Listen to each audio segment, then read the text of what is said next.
Halo, apa kabar? Ini luar biasa, hari yang cerah setelah kemarin sepanjang hari udaranya mendung, pagi ini mulai cerah dan ini hari Jumat barokah. Dan kita kembali berjumpa dengan Bung Rocky Gerung. Salam 0%. No adalah benar. Ya.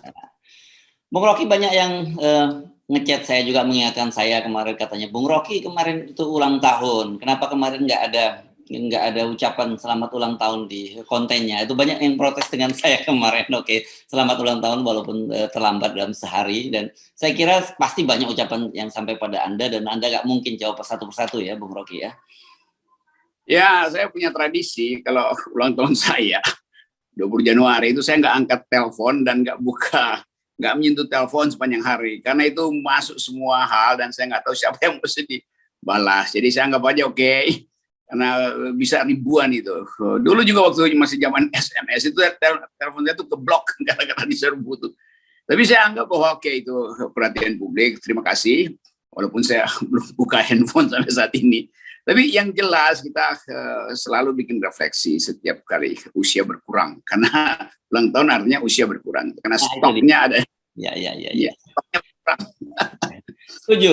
Itu usia berkurang. Jadi memang kadang-kadang ironis ya kalau kita kemudian merayakan habis-habisan ulang tahun. Loh, kontrak lu tambah berkurang, lu tuh rayakan dengan habis-habisan.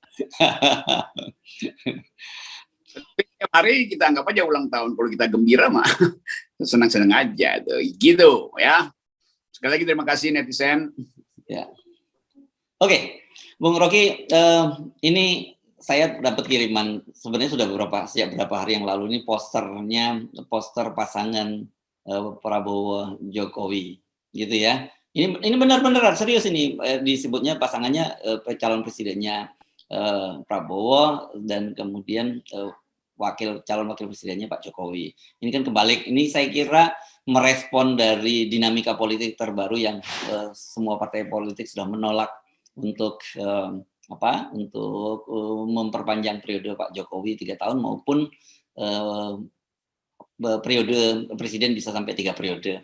Ini saya kira cuma sekedar olok-olok, satir gitu. Tapi jangan kaget kalau di Indonesia hal-hal semacam itu bisa saja terjadi. Kan gitu ya, dan itu pernah terjadi. Sudah ada presidennya, itu wali kota Surabaya waktu itu Bambang Deha. Dia kan Risma sempat menjadi wakilnya Bambang Deha gitu, dengan harapan di tengah jalan bisa digantikan. Ya, selalu ada hal yang unik pada bangsa ini. Unik dalam arti ajaib itu, bahwa selalu cari jalan supaya ambisi itu bisa diselenggarakan. Kan ini sebetulnya pertandingan ambisi itu, yang setiap orang merasa bahwa dia masih berhak, dia masih mungkin. Ya, tapi semuanya sebetulnya diketawain oleh para pembuat startup. Karena kita masuk dalam metaverse political institution, di mana semua orang ingin bertanding dengan mengandalkan apa yang dia miliki itu. Nah, kalau kita masuk dalam pasar politik tanpa punya semacam kekuatan diri sendiri, maka kita andalkan dukungan macam-macam itu.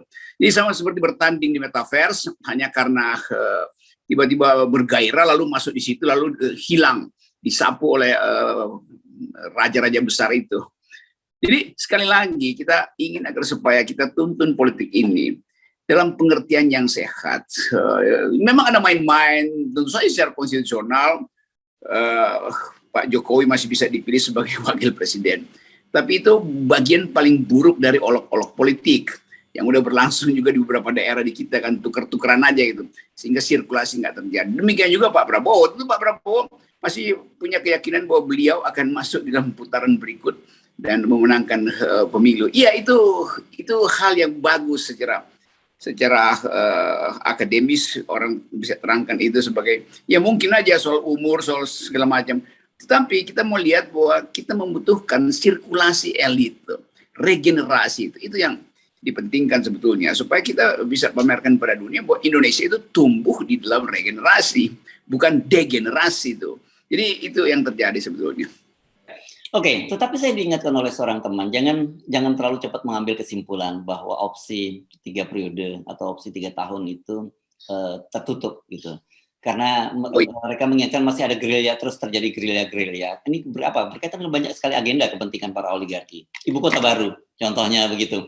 Kan hampir dipastikan kalau kemudian Pak Jokowi selesai pada tahun 2024 dan kita tidak tahu siapa yang akan menjadi presiden, ini kan bisa jadi apa ya, uncertainty, tidak jelas bagaimana nasib dari ibu kota baru, karena jujur saja memang kalau hitung-hitungan ekonomis itu kan memang udah nggak mungkin dilanjutkan karena utang Indonesia yang begitu membengkak, dan presiden berikutnya tentu saja tidak mau mewarisi karut marut semacam itu. itu betul untuk istilah tadi itu, di uncertainties itu selalu membuka peluang orang untuk bikin spekulasi.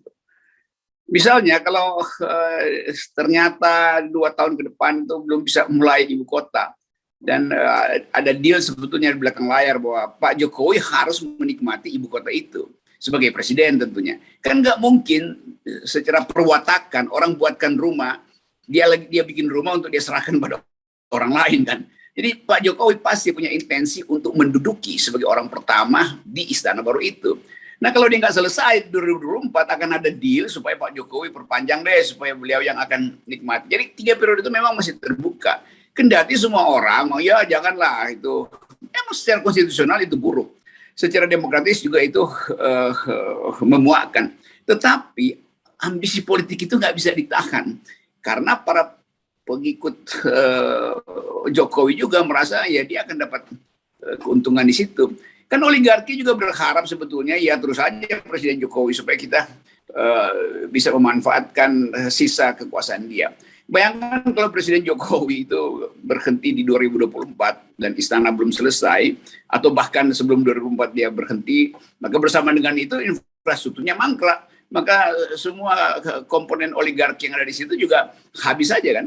Jadi ini pertaruhan sebetulnya supaya betul harus kita tetap menduga ini ada sesuatu yang non konstitusional yang sedang ditransaksikan untuk memastikan Presiden Jokowi bisa memimpin ibu kota itu sekaligus menempati istana yang baru, kendati pemilihan umum sudah ada di depan mata tuh.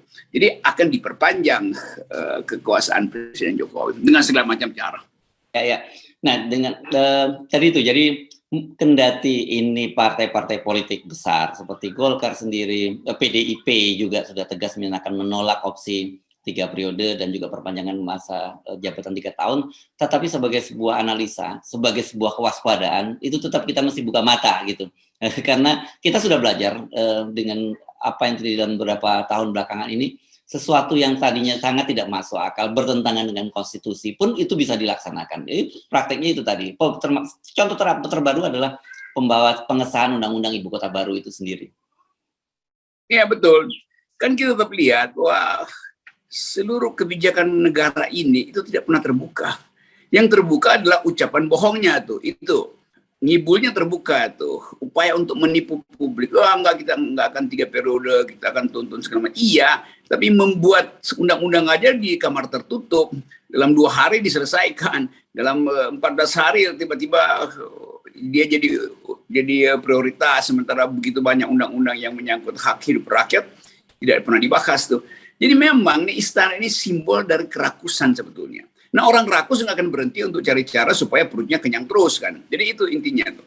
Jadi 3 periode itu juga dalam rangka mengenyangkan perut. Jadi tetap kita harus curigai politik busuk di belakang headline yang seolah-olah konstitusional. Oke, nah memang karena gini, kalau kita bicara kekuasaan itu memang memabukkan gitu. Atau saya sering menganalogikan seperti orang minum air laut gitu. Semakin banyak minum bukannya semakin dahaganya berkurang, tapi akan semakin dahaga. Nah ini kita meminjam sajalah dialog Ibu Puan, Ketua DPR dengan kader-kader di Boyolali, kader PDIP ini acaranya, dia bertanya gitu, setelah puasa selama 10 tahun dan sekarang 7 tahun berkuasa, enak nggak? Nah pertanyaannya itu, dan kemudian para kadernya menjawab serempak enak. Ya itu saya kira itu kan jawaban yang jujur gitu ya. Meskipun kemudian dijelaskan bahwa ini kan berkaitan dengan kalau berkuasa kemudian dia memberikan manfaat. Nah, itu yang paling penting. Nah, saya kira sebenarnya filosofi kekuasaan kan seperti itu. Harusnya ketika berkuasa, untuk apa kekuasaan itu sendiri? Bukan hanya untuk enak-enak atau hanya untuk kepentingan kelompok atau partai politik sendiri. Kekuasaan itu lebih apa tadi, lebih nagih daripada air garam karena ini air kolam tuh. Air kolam itu memang enak tuh. Jadi secara filosofi juga udah kacau kan. Kan masa menikmati kekuasaan, kan harusnya kita paham bahwa tugas dari kekuasaan adalah mendistribusikan kemakmuran. Kan itu intinya. Kan mesti ditanya, makmur nggak kalian tuh? Kalau ditanya begituan, kan satupun yang mau bilang makmur, karena masih nunggu bansos. Jadi logikanya PDIP ini selalu buruk, termasuk juga partai yang lain. Karena menganggap ada di pusat kekuasaan itu artinya bisa dipuja. Padahal sebetulnya fungsi pertama dari kekuasaan adalah mendistribusikan kemakmuran, menghasilkan keadilan. Dua hal itu justru yang nggak ada. Kenapa? Karena Presiden Jokowi hanya sekedar berkuasa, dia tidak memerintah. Itu bedanya tuh. Memerintah artinya paham cara mendistribusikan. Kalau sudah berkuasa, Hitler juga berkuasa tuh. Soeharto berkuasa tuh. Marcos berkuasa tuh. Segala macam presiden Amerika berkuasa. Ya.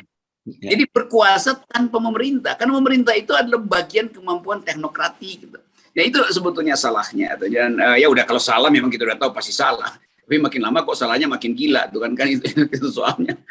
Ini saya membayangkan kalau misalnya pertanyaannya Ibu Puan ini dilakukan di Temanggung. Kemarin itu ada yang kader yang dibuat rumahnya reot, dibuat konten oleh Ganjar, pasti jawabannya akan berbeda. Di situ atau ditanya di masyarakat Sumatera Barat itu, apakah kalian puas?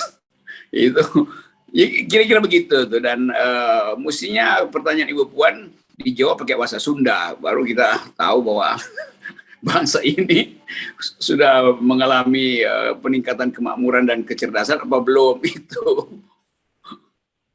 Ya. Soal heboh bahasa Sunda itu masih saya tidak tahu apakah itu sudah happy ending atau belum, atau sad ending, karena masih terus bergulir saya kira kemarin orang Sunda terhadap kader PDIP ya. Dan kemudian wartawan juga iseng-iseng nih pada Bung Rocky, ternyata kemudian nggak tahu dari mana mereka menemukan ada 5 mobil dengan plat polisi yang sama. Itu plat polisi ya, bukan nomor polisi ya. Plat yang dimiliki oleh polisi itu digunakan oleh Arteria Dahlan di parkiran gedung DPR. Dan dia alasannya kenapa naruh mobil di gedung DPR, karena rumahnya sedang direnovasi. Jadi bagian-bagian ini yang kita intip sebetulnya soal etik saja itu, bahwa kalau dia jadi anggota DPR, pelajaran pertama adalah ngerti public ethics. Kan itu intinya. Ngapain ada mobil polisi di situ yang ternyata adalah, ya mungkin aja karena Komisi 3 biasanya partnernya kan kepolisian tuh. Jadi kepolisian mungkin ya nggak enak kalau nggak dikasih nomor polisi dengan alasan keamanan segala macam. Tapi kalau sampai 5, itu artinya ada jenderal yang nggak dapat plat nomor dong. Diambil semua oleh seorang legislator tuh. Jadi ini sekali lagi menunjukkan bahwa kita nggak matang, atau bukan kita, mereka nggak matang di dalam mendalilkan diri sebagai wakil rakyat itu. Dia nggak ngerti apa sebetulnya perwakilan rakyat itu. Ya. Oke. Jadi 5 mobil tapi platnya 1, Bung. Tapi plat yang 1 itu digunakan untuk 5 mobil. Jadi bukan 5 plat yang berbeda-beda. Ini lebih parah lagi kan. Oke. Itu betul. Secara hukum itu apa namanya, semacam money laundering kan. Nomornya di laundering gitu, apa namanya, ya dicuci supaya nggak ketahuan kalau bikin kesalahan di sini masih ada alasan bahwa itu bukan mobil gue tuh. Jadi soal-soal beginian ini kan ini betul-betul norak betul kan. Ngapain punya 5 mobil dengan nomor plat yang sama dan juga di backup dengan lambang-lambang kepolisian, seolah-olah itu punya hak untuk nerobos jalan tol, nerobos busway segala macam. Di situ buruknya tuh. Dan dari segi itu kita udah paham bahwa beliau itu memang arogan karena harus pamerkan 5 mobilnya, yang mungkin juga orang belum tahu apa itu mobil dia atau bukan, tapi nanti jadi polemik juga. Oke, sekarang saya kira dari isu-isu yang tidak substansial, gitu ya, kita menyebutnya tidak substansial walaupun implikasinya serius ya, termasuk perpanjangan ibu kota, perpanjangan masa jabatan 3 periode ibu kota itu isu yang tidak esensial tapi itu serius implikasinya. Nah, kita masuk ke isu yang juga cukup serius tapi ditanggapi secara tidak esensial. Ini berkaitan Apa itu? dengan ini. Ada peneliti BRIN ini menilai bahwa Fahri yang mengusulkan agar MPR itu dibubarkan itu cuma sekedar pamor Partai Gelora. Ini jualan, ya semacam jualan partai politik saja. Dan saya kira sebenarnya sah ya sebuah partai politik membuat jualan isu gitu ya, selama isu-isunya itu substansial dan bermanfaat buat masyarakat dan baik untuk perkembangan bangsa dan bernegara kan. Nah inilah kualitas BRIN, makin lama makin dungu nih BRIN. Kan mestinya dia uji argumennya si Fahri, apa pentingnya MPR, apakah MPR itu joint session untuk satu isu, atau jadi semacam tempat pameran arogansi, karena disebut ketua MPR lalu jadi hebat itu. Kan mestinya BRIN riset itu, bukan riset komentarnya Fahri. Ini bodohnya minta ampun ya, sorry saya nggak boleh bilang bodoh, dungunya minta ampun ini BRIN. Sehingga harusnya sebetulnya peneliti itu membahas isu yang dilontarkan oleh partai politik. Masuk akal nggak isu itu tuh? Dari segi apa? Dari segi konstitusi itu. Maka fokusnya pada MPR. Kok baliknya pada si Fahri? Ini sama seperti kasus Ubed itu. Yang Ubed laporkan adalah kasus. Maka yang dipersoalkan adalah kenapa Ubed melaporkan. Ini bodohnya begitu kan. Dungunya begitu kan. Jadi bukan karena Fahri mengucapkan. Nah kalau saya yang bilang MPR itu nggak ada fungsinya tuh. Lalu saya partainya apa? Kan sama aja kan. Soal usulan Fahri itu harusnya oleh BRIN ditanggapi sebagai problem yang harus diriset. Jadi usulannya yang harus diriset, bukan Fahrinya yang dikomentari. Jadi keadaan kita berbalik-balik. Jadi orang nyinyirin Fahri karena dia politisi. Lo justru politisi, sebagai politisi dia paham fungsi dari MPR yang sekedar jadi panggung politik.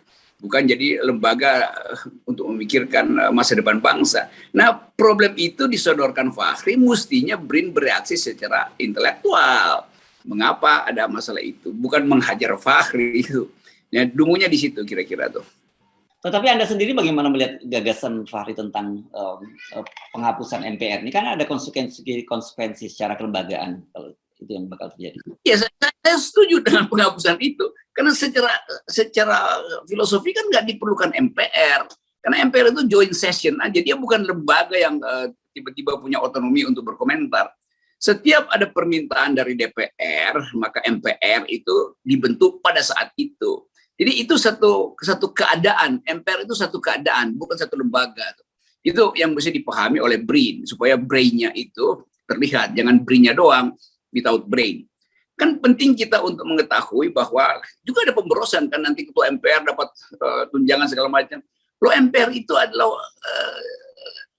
kalau kita sebut satu peristiwa yang terjadi setiap kali ada permintaan untuk menaikkan isu ke tingkat yang lebih tinggi antara DPD dan DPR misalnya. Bukan lembaga yang menetap. Jadi konsekuensinya begitu. Jadi memang betul kalau enggak MPR itu akan dikangkangi oleh ketuanya tuh.